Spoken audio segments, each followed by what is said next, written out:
নমস্কার বন্ধুরা, আমি বর্ষা। সো আজকে আমার ফার্স্ট নিউ ব্লগ। তো আজকে আমি বাড়িতে চলে এসেছি দুর্গাপুর থেকে। তো মা আমার জন্য বানাচ্ছে চিকেন। হ্যাঁ বন্ধুরা, চিকেন। তো আমার জন্য শুধু বানাচ্ছে, কারণ বাবা তো খাওয়া যাবে না চিকেন, ডাক্তারে পুরোপুরি বন্ধ করে দিয়েছে। তাহলে মা আর আমার জন্য চিকেন করছে। সেই চিকেন খেয়েছিলাম লাস্ট যেদিন দেখবে একটা শর্ট ভিডিও পোস্ট করেছিলাম, সেদিন সেই চিকেনটা খেয়েছি, আর চিকেন খাওয়া হয়নি যদিও। সো আজকে বাবা চিকেনটা একদম বাজে এনেছে। সত্যি বলতে চিকেনটা তুমি দেখো, চিকেনটা একদম ভালো নয়। তার হোক, মা তো চেঁচামেচি শুরু করে দিয়েছে, রান্না করার দিকে কিছু নেই, চলে যাচ্ছে এই তাই তাই তাই তাই তাই।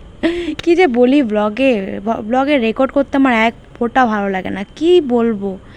এই মাংস কষছে, নুন দিচ্ছে, জিরা দিচ্ছে, হলুদ দিচ্ছে, দেখতেই তো পাচ্ছে দিচ্ছে, আবার ওটা বলার কি আছে।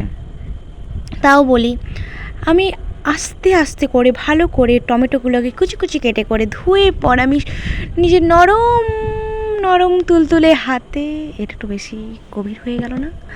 যাই হোক, মাংসটা ভালো ছিল মোটামুটি, সেই ছিল না জিনিসটা, সেই ছিল না জিনিসটা, ভালো ছিল। এদিকে মা করছে পালং শাক, না পালং শাক নয়, এটা কী শাক বলে রে, এটাকে পুঁই শাক বলে। সো পুঁই শাকের চচ্চড়ি করবে, কিছু একটা করবে পুঁই শাকে, জানি না। আমি জাস্ট ভিডিও করার মালিক, ভিডিও করে নিলাম। অতটা ধরছিল না, তাই কম কম করে মা করছে। এদিকে ভাত হয়ে গেছে, তারপর এবার পুঁই শাকই তো বটে, পুঁই শাক ঢেলে দিলেও করে দিল, কষে রান্না করে দিল। এদিকে চিক আমার আবার খাওয়ার টাইম হয়ে গেল। এদিকে চিকেন, আলু পোস্ত, ভাত।